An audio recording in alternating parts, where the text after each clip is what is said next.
In 2025, the world is a much smaller place, particularly from a cultural standpoint. For example, in most major cities around the world, international food options seem to be endless. From enjoying fresh linguine in the Little Italy neighborhood of Boston, or the Latin American influence of foods and drink in South Beach, Miami, to the magnificent tastes and smells of the night markets in Taipei, one thing is for sure, there's no shortage of culture. But what about other aspects of culture, such as language, context, communication, and social expectations?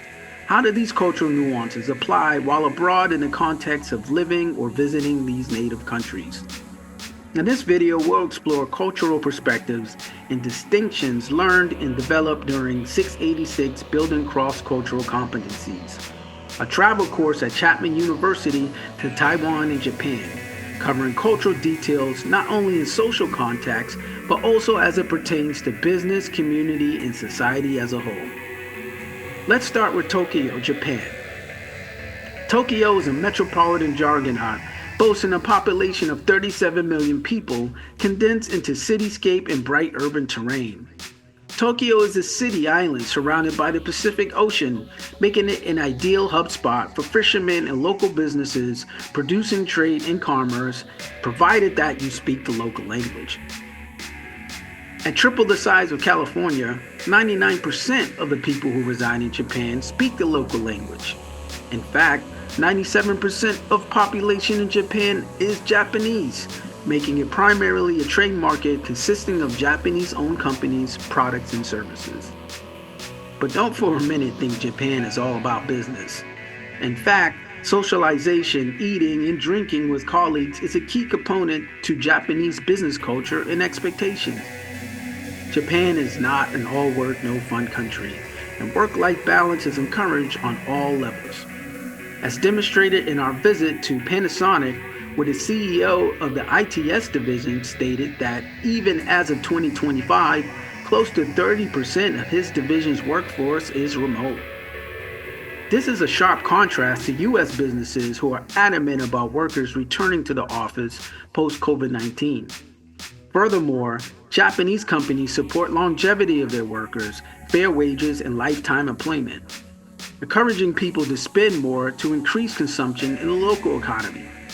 All things nearshore, tightly integrated, and moving away from having to rely on offshore production and importing. Some core values within the work culture of Japan include harmony, effort, human relations, formality, and understanding. So whether you're in Japan on vacation or for business, learning local etiquette is essential to maximizing their experience. Now let's take a look at Taipei, Taiwan. In Taiwan, the common traditions are Buddhist, Taoism, and folk religions. Christians make up only 3.9% of the population. Taiwan alone houses a remarkable 15,000 temples. In Taiwan, the way of business is the way of humanity. The way of business is through the heart, and finding balance is a key goal. From an economic perspective, Taiwan is the world's leading manufacturer of microchips, led by the tech giant TSMC. In fact, 90% of the world's microchips are manufactured in Taiwan. Similar to Japan, sustainability and ethical practice is at the forefront of every operation. Many companies in Taiwan share profits with employees and integrate continuous improvement and reinvention practices into their organizational structure and office culture.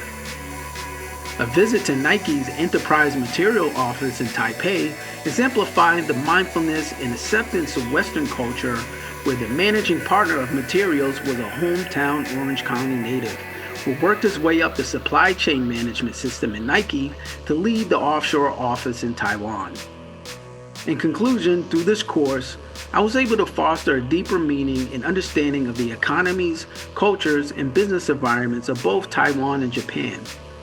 In addition to gaining new skills of problem solving when identifying cross-cultural boundaries and finding creative ways to respond to yield the desired result of those interactions.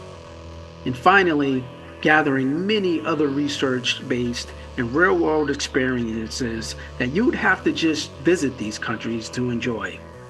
So as they say in Japan, sayonara.